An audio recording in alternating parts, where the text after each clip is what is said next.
Yes, I hear you, but I guess I just want to push you a little bit on. I mean, look at the tenants that we've heard about for Hudson Yards, for instance. We've Time Warner, right, which includes HBO and so forth, L'Oreal, Coach, right. At the Trade Center site, we've heard about Condé Nast. These are not banks, right? And many of the people who are going to be in those buildings or in those companies would consider themselves, I think, Adam, part of the generation that you're talking about, and part of the creative companies that you're talking about. But there's a point, right? There's a point there that you're touching. So why are they going to move? First of all, you're just shuffling tenants. No new tenant. There's only one. So next year, we're going to be one of the 5 largest tenants in the city.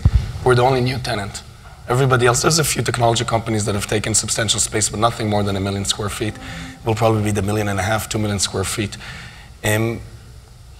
The reason why these companies that you just mentioned are going there is because the average square foot per worker has gone down in the past 4 years, from 2008 to 2012, 30%, from 258 square foot per worker to about 176 square foot per worker.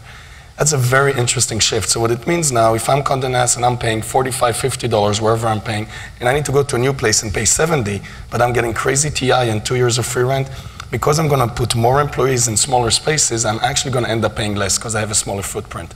So that's one reason that that's happening.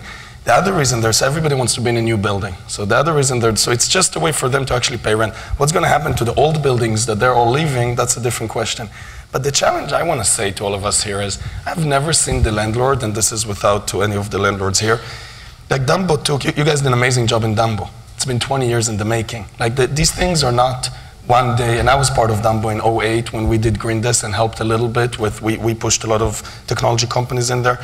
But I haven't seen the landlord yet take a whole new neighborhood, totally new, that people didn't want to be in, that goes in a lower price point, call it Jersey or Newark or something really different, and in one day turn it on. From nothing being there to now we have millions of square foot of residential, commercial, it's all coming together with the right amenities.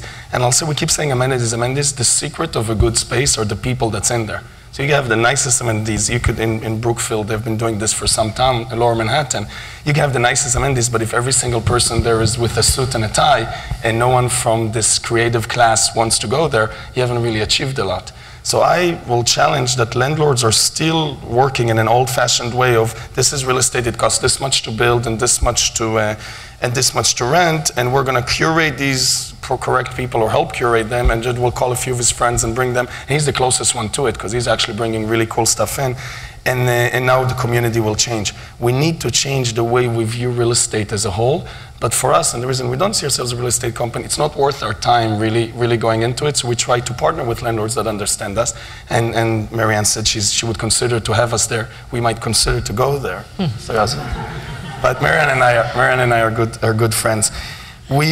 We have, you know, when she built the Barclays Center, she discovered a sense of community that you can only feel when you have 18,000 people in the same place for 1 hour coming together. We as designers, architects, planners of the future of this country and of this world have not yet moved to the next level of real estate when we forget thinking about it as real estate and really curate the office and living environments of the future, which is what our generation needs, because there are more and more people moving into the cities. There is no room. And prices keep going up. There's nothing we can do about it. And no one can afford it. So no room, high prices. We need a new solution.